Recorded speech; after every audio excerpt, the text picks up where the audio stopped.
Un train, une cabine, deux mecs et une caméra.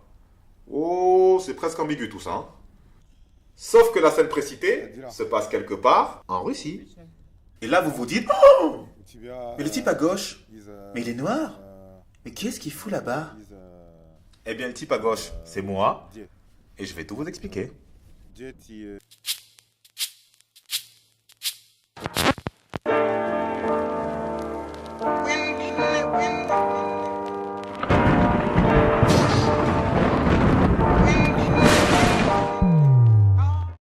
Français et grand fan de foot.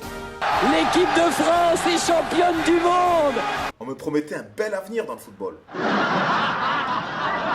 Mais j'ai finalement opté pour le journalisme sportif. Je tenais à conserver une vie privée.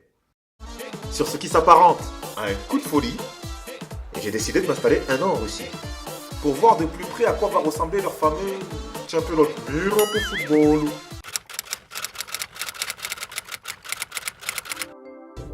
Et ce fameux train-là, il vient de partir de Sochi, où j'ai couvert un match de Coupe des Confédérations pour une radio française. C'est l'Allemagne qui a gagné par 2 buts d'écart, 3-1, doublé de Timo Werner. À la base, rentrer à Moscou par la voie ferrée, c'était pas du tout mon idée. C'est David, un confrère camerounais rencontré à Sochi, qui m'a raconté qu'il avait croisé pas mal de supporters dans les trains. Et ça, forcément, à moi, ça m'intéresse. Comme vous le constatez, il y a ce virus-là, né dans le smartphone, a essayé de propager jusqu'en Russie. Hein. Du coup, je l'avoue, c'est après avoir siroté 2 bières avec mon voisin de cabine que je commence à discuter avec lui. Il s'appelle Alexei et vient d'une ville qui répond au doux nom de Nijni Novgorod. Ну, честно, я был удивлен, когда узнал, что можно приехать на матч бесплатно. Besplatna. Et pardi.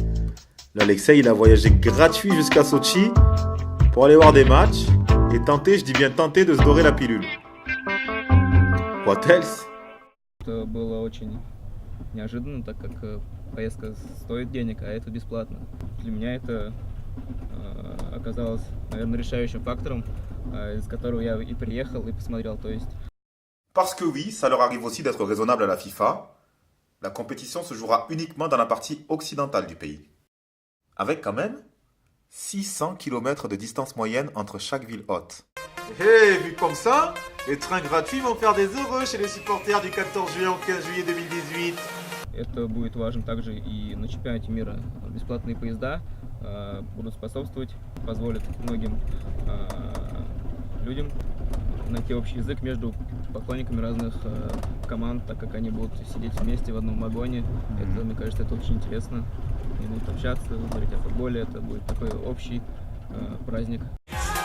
Ah, sacré football. I love this game. Ouais, mais j'ai un peu moins kiffé les 36 heures de train pour faire 1620 km, soit une vitesse moyenne de 45 km/h.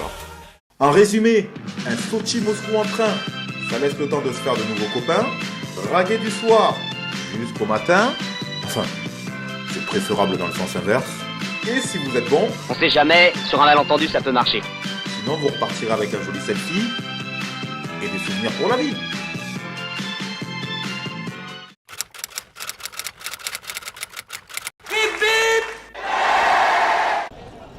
Avec tout le respect que j'ai pour nos anciens, à Moscou l'été, c'est pas une ville pour les retraités, hein. Il fait chaud, il y a du monde partout, on peut pas se baigner, ça klaxonne, ça pollue. Vraie situation d'échec. Alors heureusement, pour respirer un peu, déjà il y a les rooftops, et fin juillet, un Moscou Football Day. Mais qu'est-ce que c'est que ce Moscou Football Day? Déjà les organisateurs, ils ont annoncé 800 équipes pour 7000 participants, ce qui est quand même assez huge. Et premier constat, il y a du monde, et ce monde se bouscule au portillon. Что ты уделяешь? Он записывает имена игроков Окей. и рождения. Non, une pile de passeports camerounais pour un tournoi en Russie. Entre noirs dans la grande communauté de noirs, on s'entraîne comme on peut. Играют в быстрый футбол. What is the situation? Visa? It's good if I speak true.